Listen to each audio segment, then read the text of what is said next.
Here we go. That was it. That's the official way we start. Nice. The Laugh Track Podcast, episode 383. I'm going to look at the time so I know how long we're going here. And I'm Justin Severson, the host. Adam Ray is here with me for a second time. Happy to be back. It's been just over a year.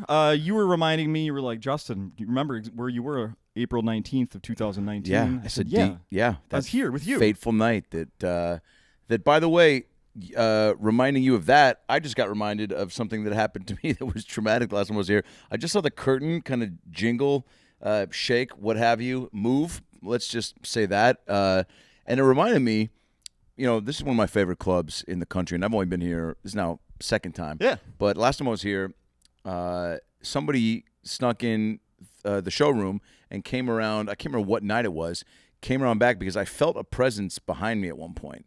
And I was like, that feels like someone's behind me. And I turned around and I opened the curtain and there was a guy just peeking his head around.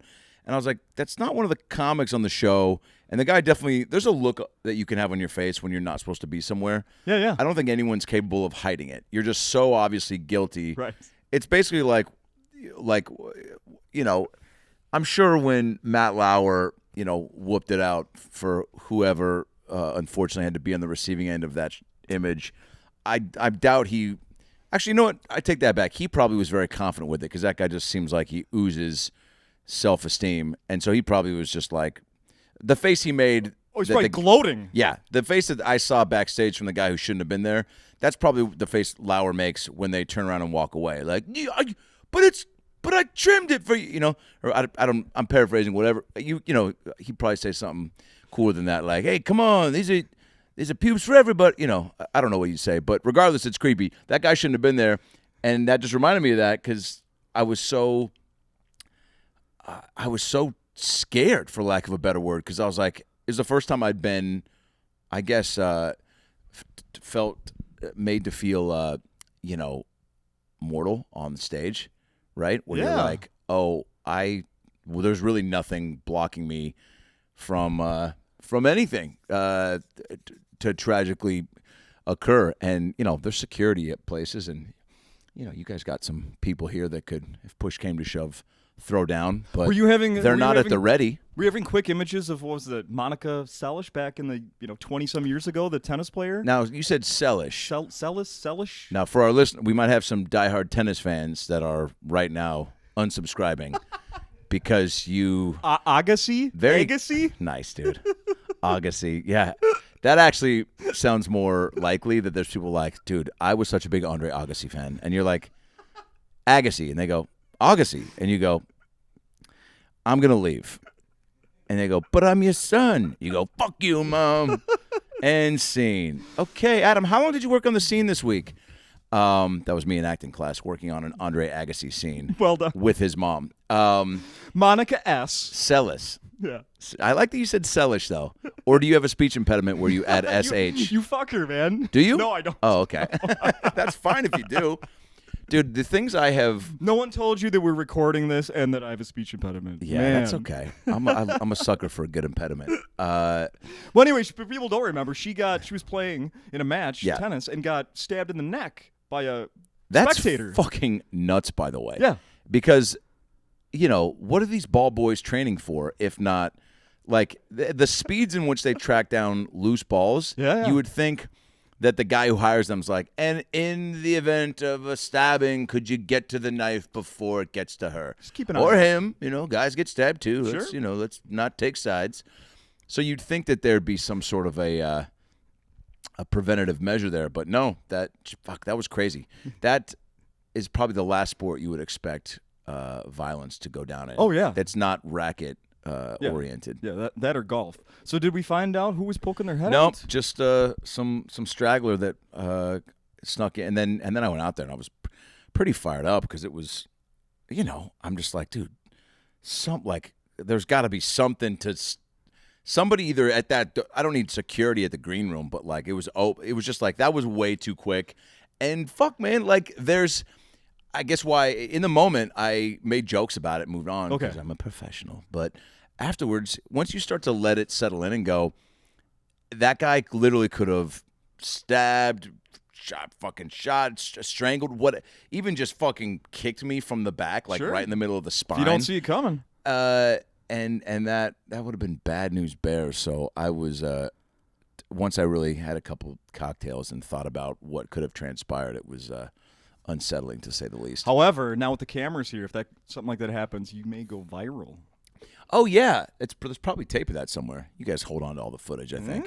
Yeah, you want to go viral these days. That's right. You know, even if you're embarrassed by it. If you're embarrassed, yeah. I'll tell you who wants to really go viral. These girls that I overheard at the coffee shop today. One of them goes. And I know this sounds like the beginning to a bit, but this is just what happened. And one of them was the other day. She goes the other day, 6 years ago. Somebody had a joke once. I'm sure this has been done many a times where they're like, my girlfriend broke up with me 4 years ago, and we, or I'm saying that wrong. Some way of like, the other day 4 years ago, you know, but one of the girls goes, I'm so jealous. Like Caitlin, they started off by saying like, Caitlin has COVID. Did you hear? And they're like, oh my God. And like, just in their very, you know, faux concern, like care but don't care in the same breath of just like, oh my God, subtext like, that fucking bitch deserves it. Like she's always trying to copy my style. Like there was, at least that was in one response. And then the other girl was like, she's like, oh my God, for real? And then there was kind of a beat and they all kind of took sips. And I'm picturing it so yeah, and then one of them was like, she was like, that fucking bitch, and they were like, what? She's like, I don't know, it's just like she got engaged and now she's got COVID. Started listing this as if it was like, and then that opened the floodgates for one of them to piggyback on like, she's like, I know it's fucked up to say, but like I kind of like want like a low dose of it because it feels, and I wanted to turn and be like, it's not an exclusive club like this. You're treating it like it's like fucking. Caitlin's got into COVID. Like she didn't I know Jeff, he works there, but like she just walked up and got right.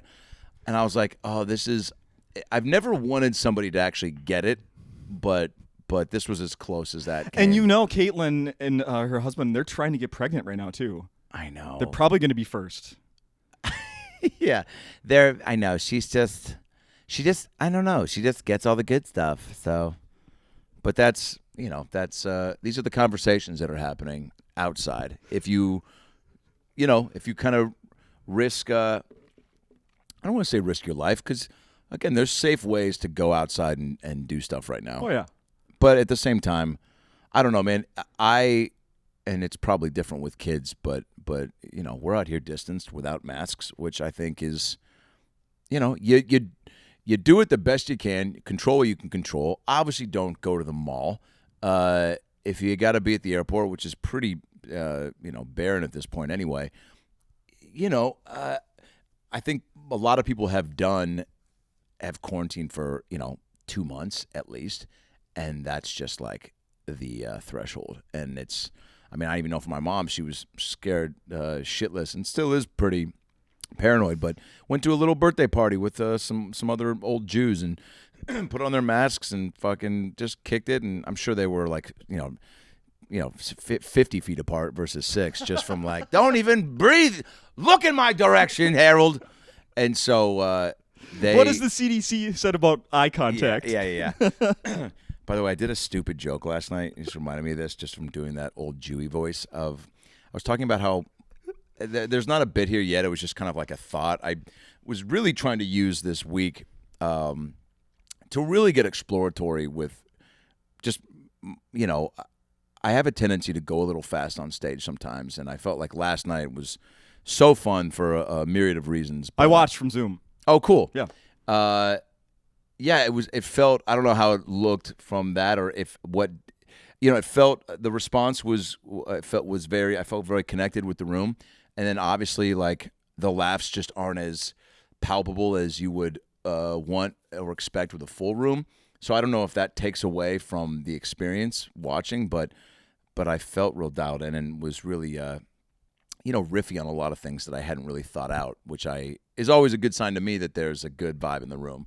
I'm talking about that green eggs and ham joke about him being an old Jew.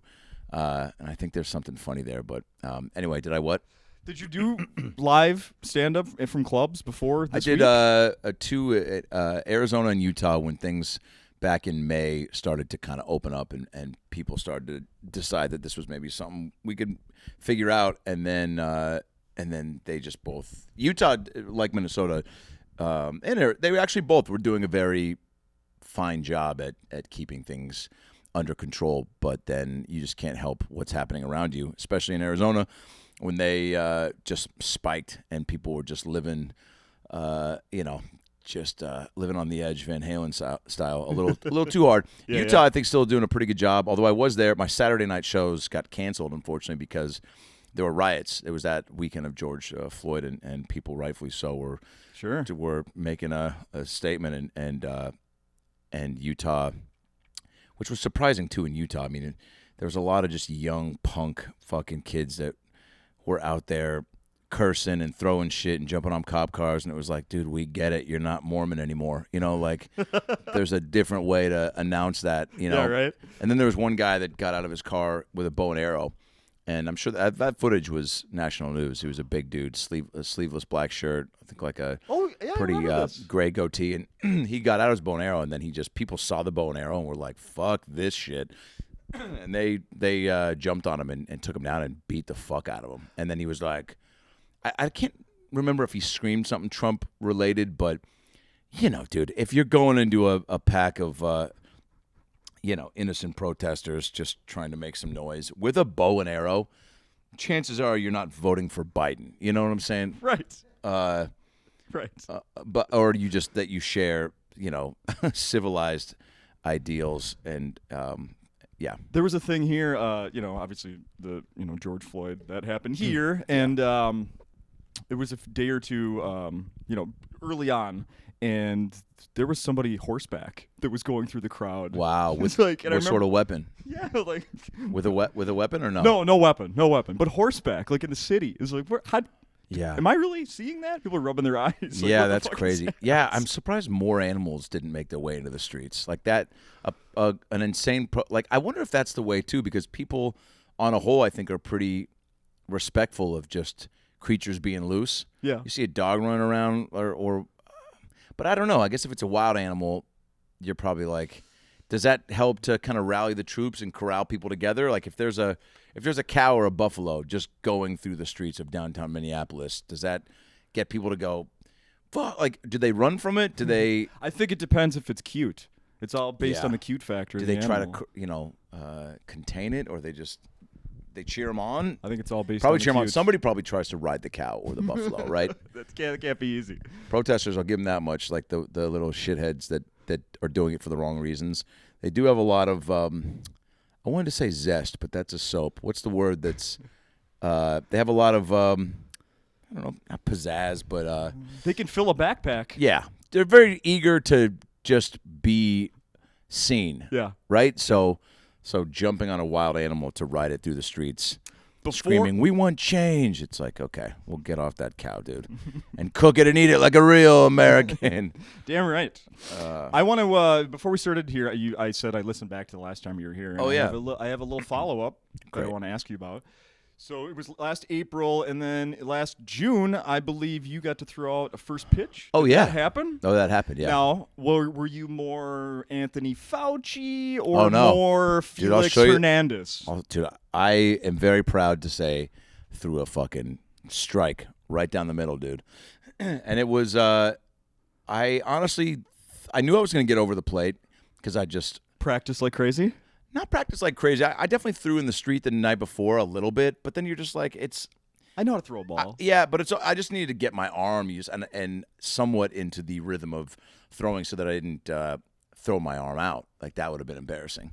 I thought about trying to get some, like, joke arm and have it come off when I threw it, which would have been really funny. And if I get to do it again, I'm definitely going to do that. Because I was thinking how to do it comedically, but a buddy of mine, Jeff Dye, did it, and he threw the ball way up into the stands at T-Mobile Park, previously Safeco Field, and he hasn't been asked back, and they were very pissed that he did that. Well, it could have injured someone. Yeah, and he was just trying to be goofy, and I get it, but it's also, I don't know, I wanted to throw a strike, but I did want to do something a little extra, so I wore they give you a jersey with your name on it, but I got a jersey made with that said Knee House on the back, which was the Mariners' legendary broadcaster from the opening day in 1977 until I think 2010, and just a legend. And he just passed away or something? I think he passed away in 2010. Okay. So I had that I think 2010 on the back of the jersey in Knee House, and so basically I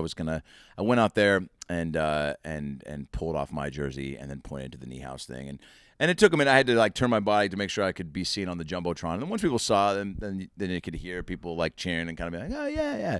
And then got into it and was kind of nervous, but then settled in.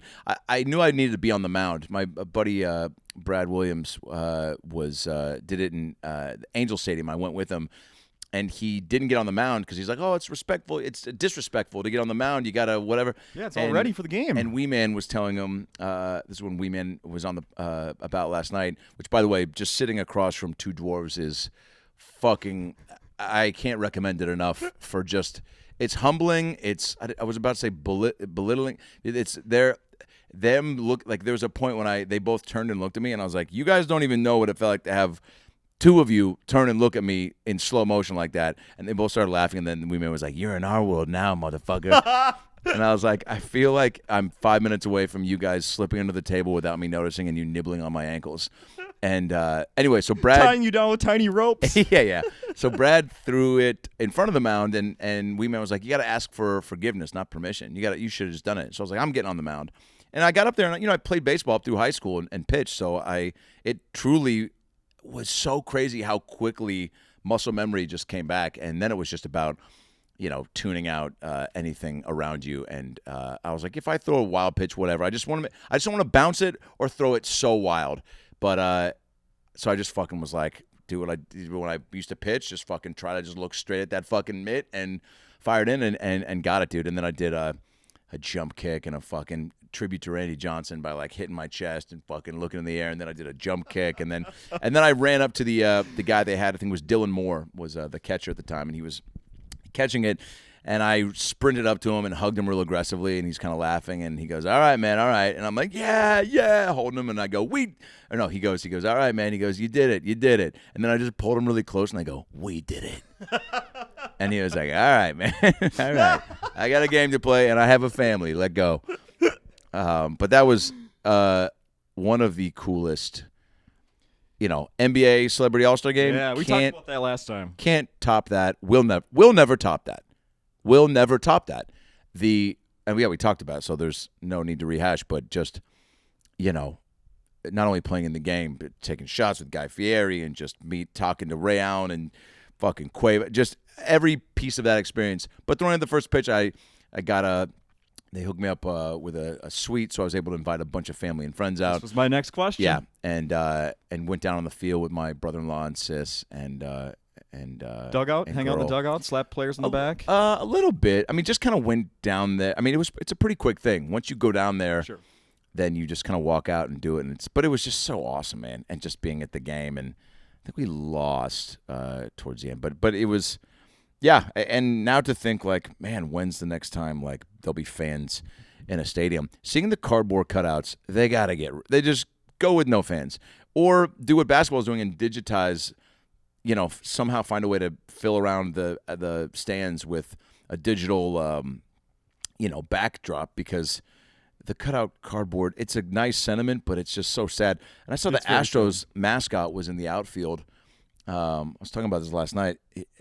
That was so depressing. I'm surprised he didn't just put his arms out and just free fall onto the field and just be like, dude, the people that are important to me are watching, so that I know they'll at least get to see me doing what I love. I don't know. It was just so sad. But again, everyone's grasping for straws. Like, how do we adjust but still kind of keep some of the things that people expect and know from baseball? And that's part of the game, is cutting to shots that aren't the game throughout the game to kind of just enhance the fan experience for people at home. But nobody wants to see a mascot by himself dancing. Like, that's when they did. Every dude can relate to that, because you're like, I've definitely stayed at a party too long and been like, shots. And everyone's like, dude, everyone left like an hour ago. You're in the garage.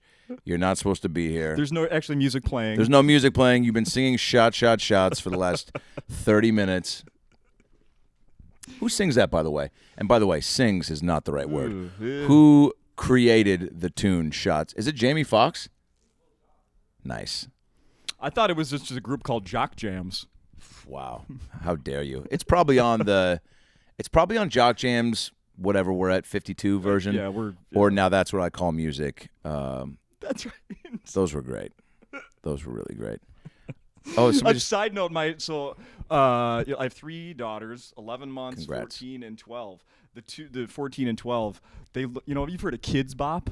Oh yeah. Yeah. The radio station, right? Yeah, and they'll do very current songs, and then kids record them. If there's like a curse word, they switch it out with something safe. Or Oh, they whatever. do. They don't even bleep it. They just No, they switch it. They completely switch it to something So- the kids would say. But my kids are 12 and 14, and they just Kids Bop for kids. that's what they say. Oh yeah. Like They've moved on to the real deal. oh yeah. So Bubble Butt. Is there a kid version of that? Oh, good question. You know? No, I don't think so. Do you know the song Bubble Butt? I do. Yeah. I mean, just that. Blah blah blah blah blah blah blah. Yeah, just it's that part. one of my favorite hooks, choruses of all time. Yeah. It's truly, Carly Rae Jepsen's "Call Me Maybe," very catchy song. Lou Bega's "Mambo Number 5," waiting for number 6. That's all I gotta say about that.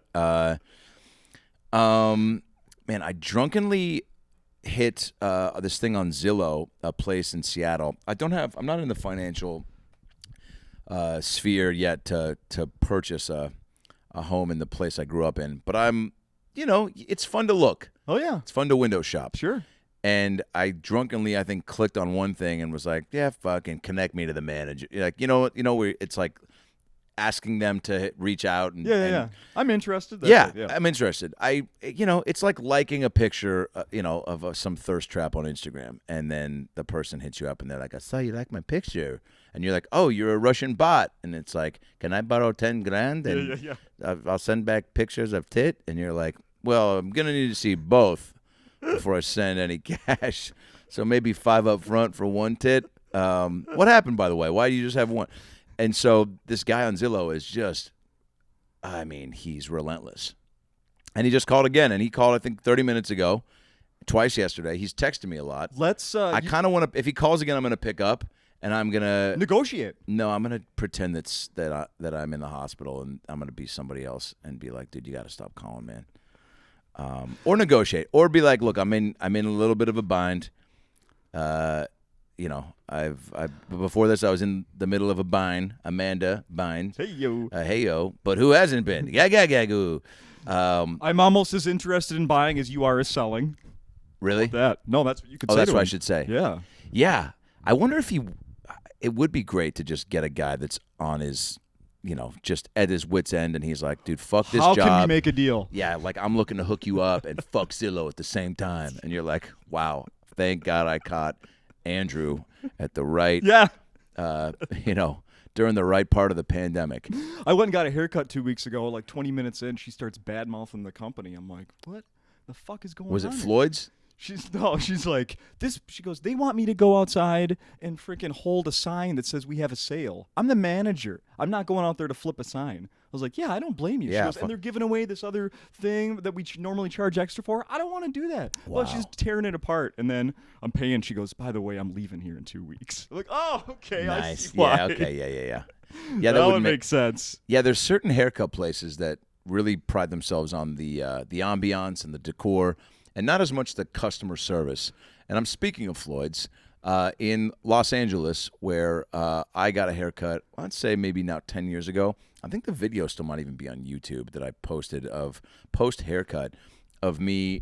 Basically, I got this girl that just should not have been holding scissors near a human head that day. Yeah. She probably shouldn't have gone outside. Some days you just need to check your shit in the mirror, look at yourself and go, do I look like I want to be around society today? Do I want to participate and kind of just be amongst the people of the world? And can I conduct myself, in a way that's not going to be abrasive, or am I going to be my best self?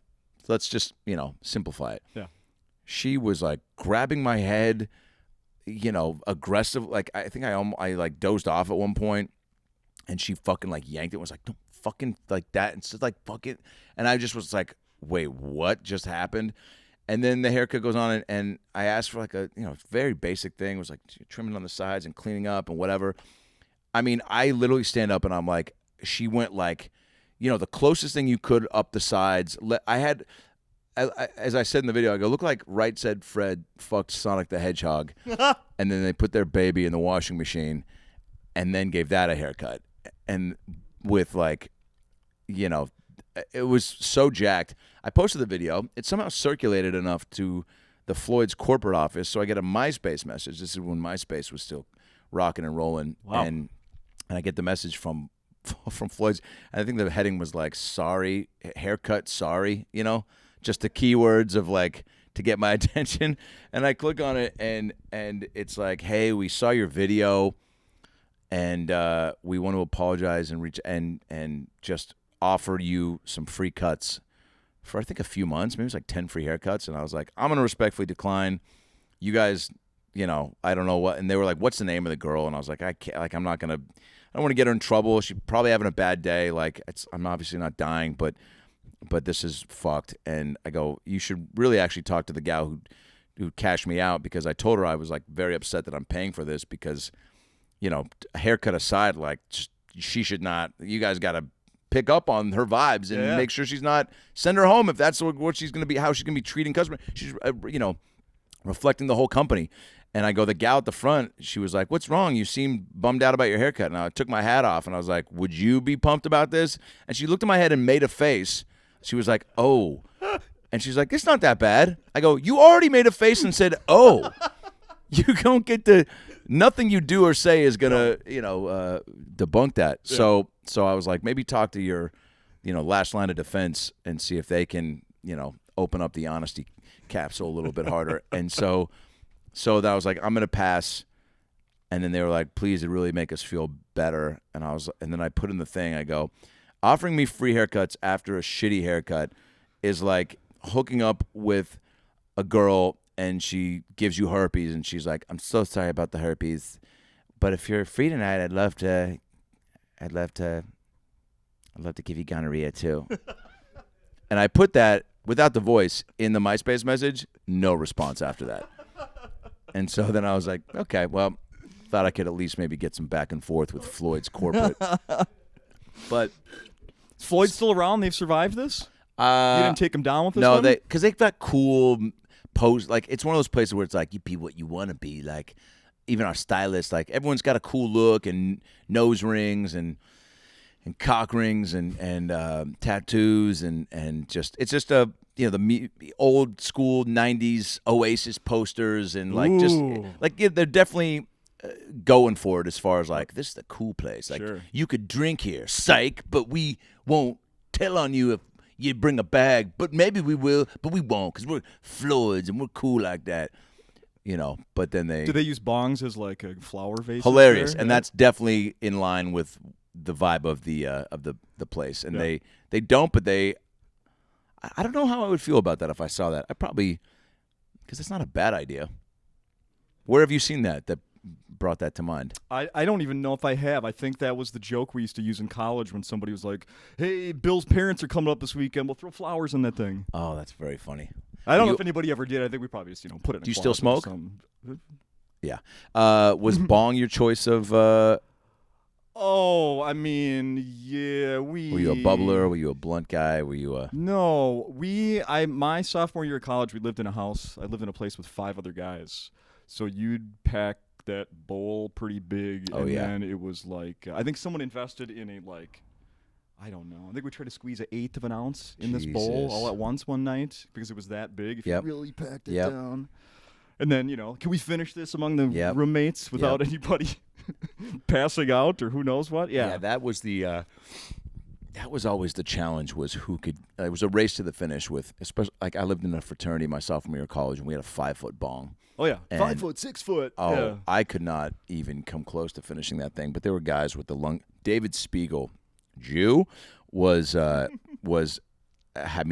of steel. This guy would rip this thing twice, back to back, just full, and would just clear it in one puff. And I was, I feel honored that I got to see that.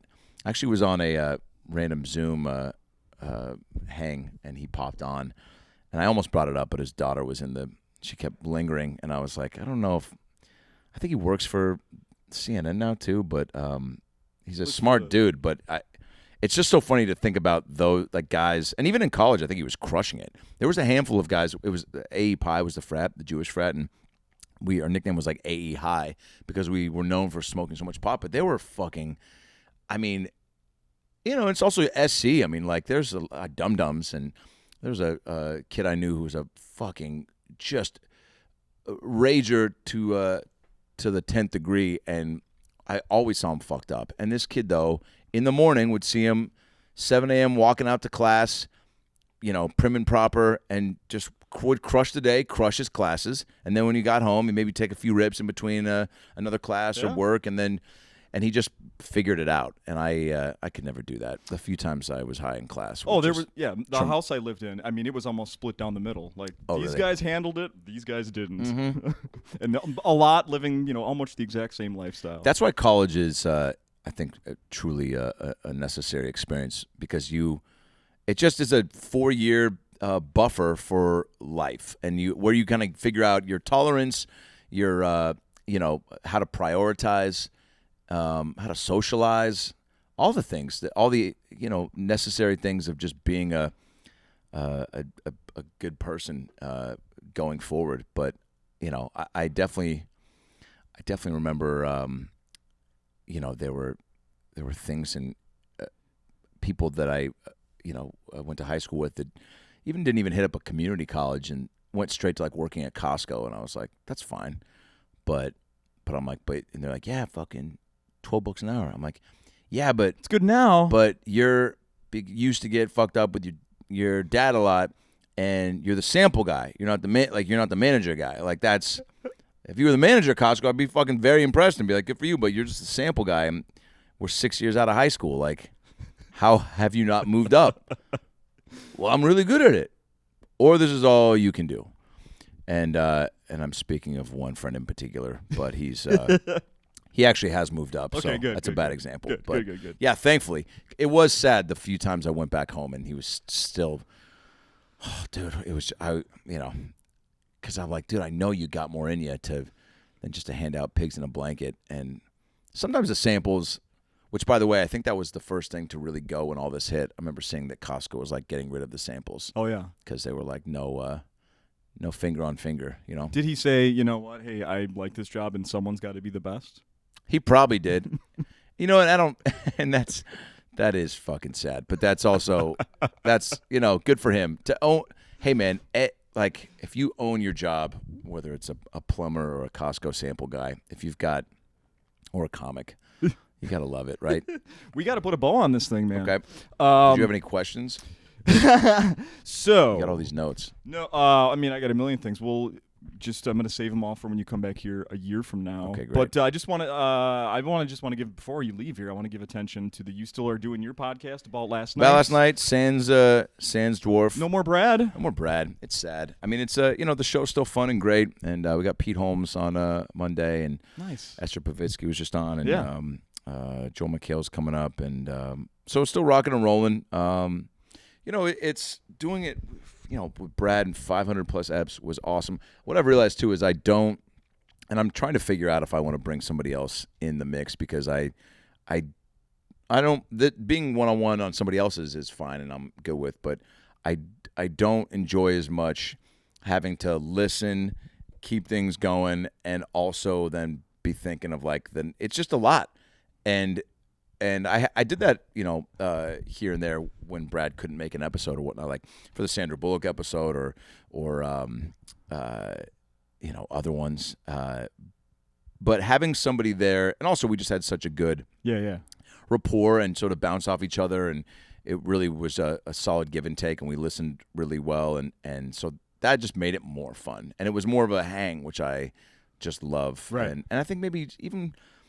With stand-up, it's still such a solo experience, even though, you've got a crowd, so you're bouncing off of more people. But I just like that on a whole versus having to carry everything. So Yeah. I admire that you're jamming with it so hard. But after doing it the other way, I realized that I prefer that. So I'm trying to figure out if I want to bring somebody into the mix and have somebody else to chat with, because it's just not. You had him back as a guest. Yeah, and he's gonna come back on pretty soon. But but that's still out on iTunes and YouTube and Spotify. So I think one of the last things, I know we do have to wrap it up. One of the last thing I want to mention is that when you were here last year, you really quickly mentioned a movie that you were a star in, The Bellmen. Oh, The Bellmen, yeah. I've watched it since then. Oh, cool. Thanks, man. And is there any other acting stuff you got done before? By the way, you hit? just did, which I love, and it was very honest, and I appreciate it. You just did what this old lady did to me in Vegas when I was performing at the Tropicana about a year and a half ago.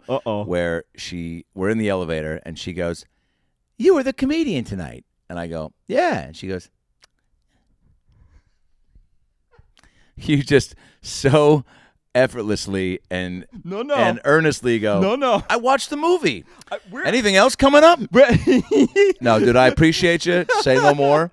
Because I'm very proud of my performance. It was my first lead in a movie. You should be. But I do understand and recognize that there are some holes. And story-wise, I wish there were more jokes per minute.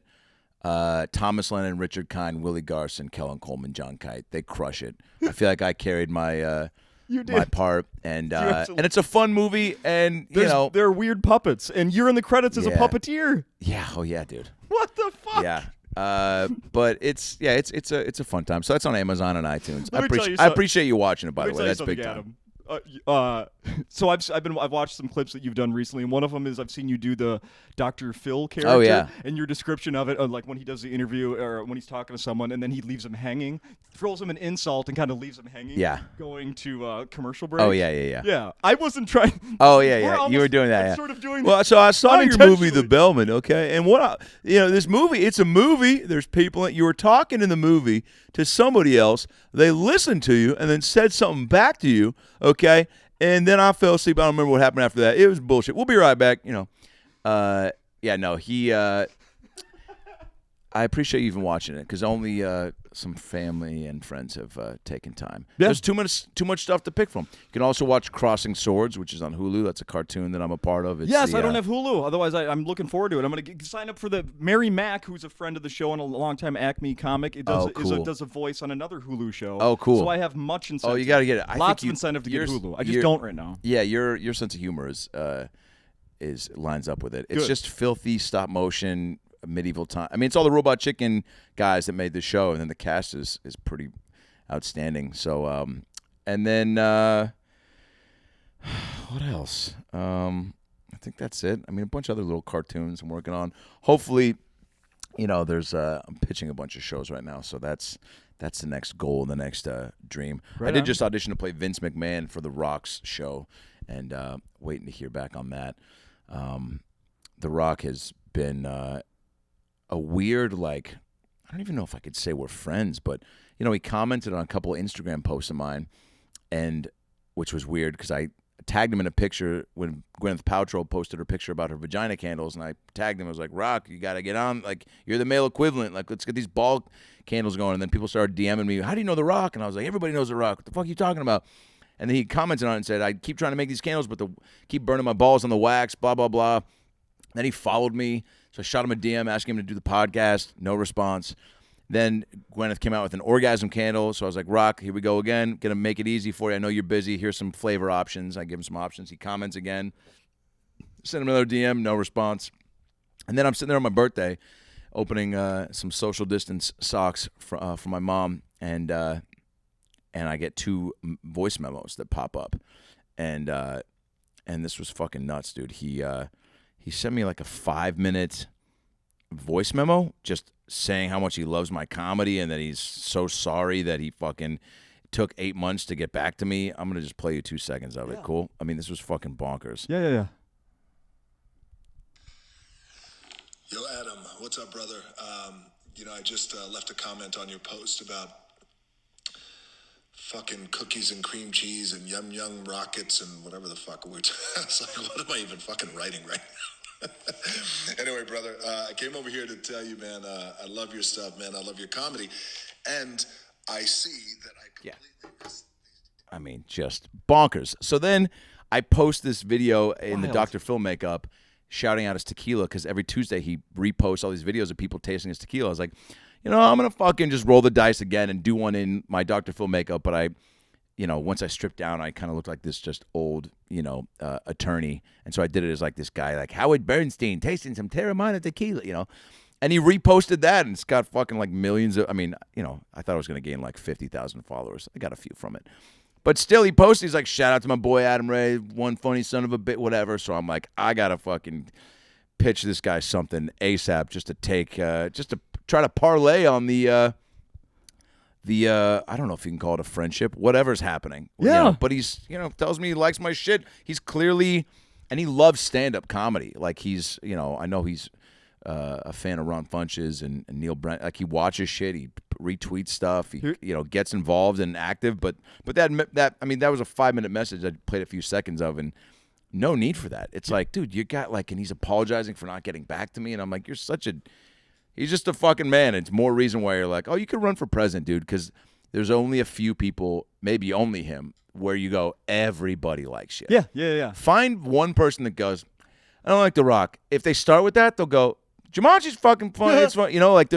He's done too much stuff. Yeah. And he's not, now he's got his own booze. I mean, even if you're a fucking, two-toothed fucking, Sarah Palin was misunderstood, Like, even somebody out there that's just like, Obama's taking away our root beer floats. Even that guy's like, we're fucking fast and fair. Shops and Hobbs. Is it Shops and Hobbs or Knobs and Gobs, But either way, Rock's got something for everybody. Yeah, still had that wrestling career. Dude, I'm not even a big wrestling guy, and I have become as I've gotten older because so many comics are, and it's just opened my eyes up to that world. And I went to one live or Monday Night Raw, and got to sit pretty close, and that made me go, oh, this is fun. It's also hilarious just to see grown men chanting these guys. Like, it's so theatrical, but I guess that's why I was like, oh, this is fun if you really let your guard down and get into it. Yeah. Like, it's truly an escape from reality. You have shows here. This is Thursday. We recorded this. Yep. There's a show here tonight at 8. Great. We're going to get this posted. And then I love tomorrow it. night, 8 and 10:30. Yep. And here's my suggestion to you. Great. Zoom link to The Rock. Send him a Zoom link to watch the show. Do you think? Are you kidding me? Yeah, Come on. A free show. Yeah, I guess. You got his number? No, I don't have I have his Instagram. Oh, you have Instagram. Yeah, no number. So who was the message gets? How did you get the message? Oh, I screen recorded the message. Oh, okay. To send it to my pops, yeah. Okay. Because he was always like, "You'll never be anything unless The Rock hits you up." And I was Well, like, "Fuck Brandon, you, Dad." we can give a link to Adam. And then here's he the sends thing. it, DMs it to The Rock. I love you. Via Instagram. I love you. I probably won't do that, but here's why. He says he never checks DMs, so it's like it's wasted words. But also, well, I don't know. It's not a bad idea. I guess if I had a more direct way of getting in touch with him, or he responded. Because I sent him back my number on one of our messages, and there was, if I'd gotten a text being like, "Yo, what up? What up? It's Dwayne." Yeah. I got you. I would have been like, "What's your last name?" Yeah. So I think for now it's probably just let him see clips. Fair enough. But you could send it to him. All right. We're in it. I'll do it. Adam, thank you. Thanks for having me back. It's good to see you. Let's do this again soon. Yeah, in less than a year.